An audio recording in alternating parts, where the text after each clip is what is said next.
Halo semua, kita mendapatkan berita sejumlah warga desa Jejalan Jaya Bekasi beramai-ramai pindah rumah karena tidak tahan dengan pengeras suara toa masjid.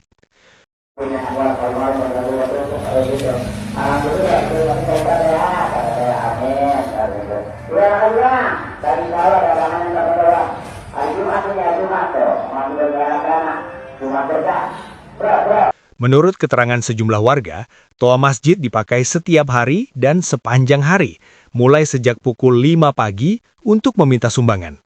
Bahkan ada yang menyebutkan suara toa keras dinyalakan hingga pukul 22 atau jam 10 malam. Situasi ini disebut berdampak pada berbagai aktivitas, mulai dari ganggu istirahat, penjualan sepi, sampai anak susah belajar. Warga menyebut bahwa suara yang terus-menerus membuat pusing dan telah sering ditegur, namun tidak ada perubahan signifikan. Mereka sudah beberapa kali coba berdialog dengan pihak pengurus masjid, namun pengurus masjid tidak mau mendengarkan keluhan warga. Gangguan suara toa masjid terus berlangsung sampai hampir 3 tahun sejak 2023. Akhirnya banyak warga yang tidak tahan dengan kebisingan toa masjid dan memutuskan untuk meninggalkan tempat tinggal mereka demi mencari lingkungan yang lebih tenang. Nah, pelajaran apa yang bisa kita ambil dari peristiwa ini? Yang pertama, Islam bukan rahmat bagi alam semesta. Islam adalah bencana. Memang apa yang dilakukan oleh pengurus masjid adalah penyalahgunaan.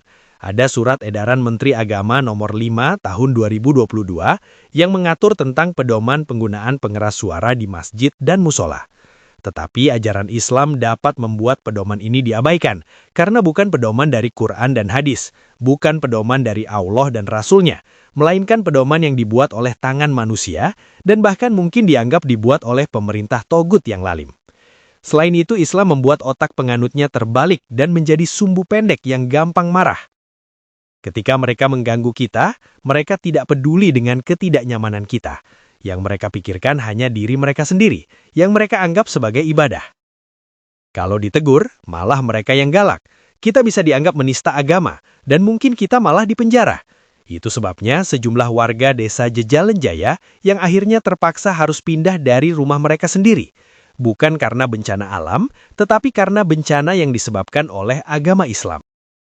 Yang kedua, membeli rumah adalah salah satu keputusan terpenting dalam hidup kita, dan bisa dikatakan sebagai investasi.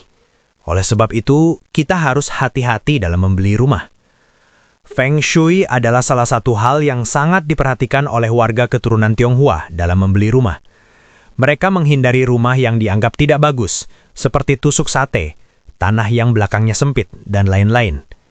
Khusus di Indonesia atau negara-negara mayoritas Islam, kita harus menghindari rumah yang dekat masjid. Bukan karena kita anti-Islam, tetapi karena kita akan merasa terganggu dan akan sulit untuk dijual. Seperti warga Jejalan Jaya yang akhirnya pindah karena tidak tahan dengan kebisingan toa masjid dan mencari lingkungan yang lebih tenang ini. Pertanyaannya adalah, apakah mereka dapat dengan mudah menjual rumah mereka? Tentu tidak. Mereka harus jual rugi supaya rumah mereka terjual.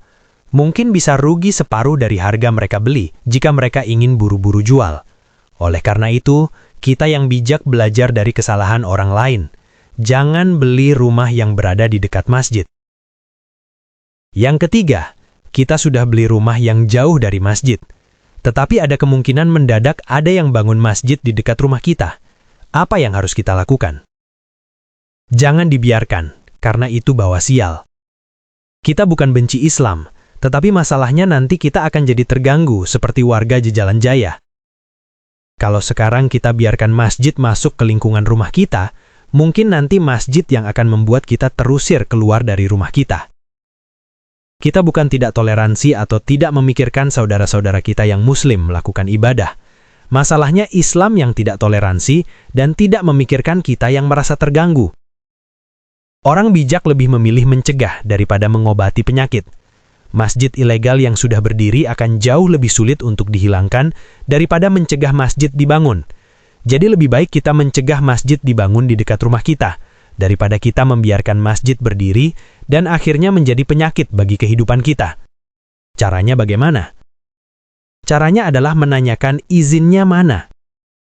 Kebanyakan masjid dibangun secara ilegal, dan mereka bisa berdiri karena dibiarkan. Kita sebagai warga punya hak untuk menolak pendirian masjid. Lapor RT, RW, polisi, pemerintah, kalau perlu demo jika ada masjid ilegal yang dibangun di dekat rumah kita. Jadi lebih baik kita menjauh dari Islam dan mencegah Islam mendekat ke arah kita. Karena istirahat kita akan merasa terganggu dan anak-anak kita akan sulit untuk belajar.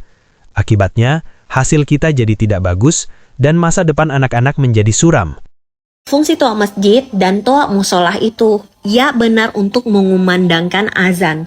Tapi apakah hal-hal sensitif harus dikumandangkan juga? Keluarnya itu terpancar.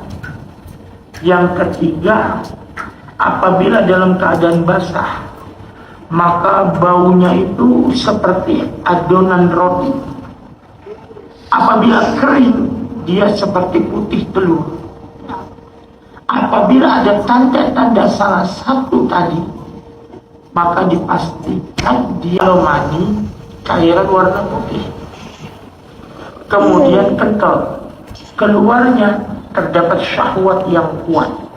Dan ada kenikmatan ketika keluar. Gue mau menegaskan ini bukan soal agama, tapi soal etika dan ruang publik di mana banyak anak-anak dan demi kenyamanan bersama. Kenapa hal-hal sensitif seperti itu gak dibahas di speaker dalam aja?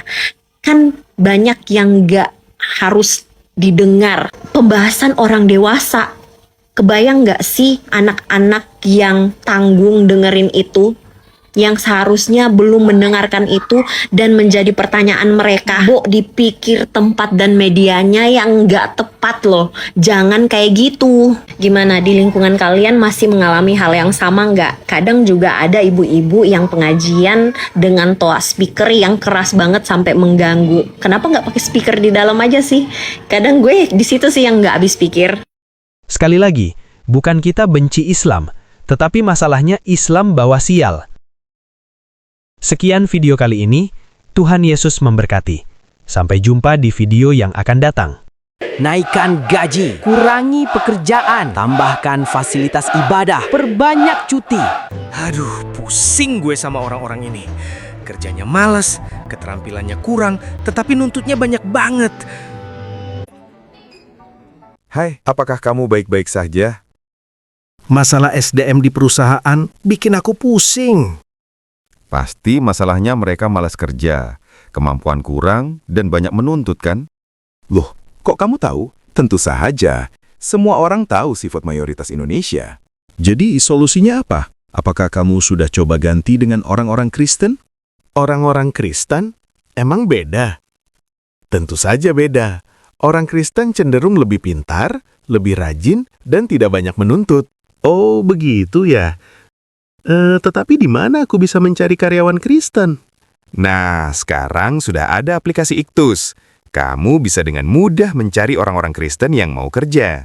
Wah, aplikasi ini bagus sekali. Mulai sekarang saya akan cari karyawan di Iktus. Nah, buat kamu yang cari kerja, buruan bergabung dengan iktus.com. Kami menunggu kamu di Iktus. Jangan lupa bagikan video ini Dan ajak teman-teman yang lain bergabung di Iktus.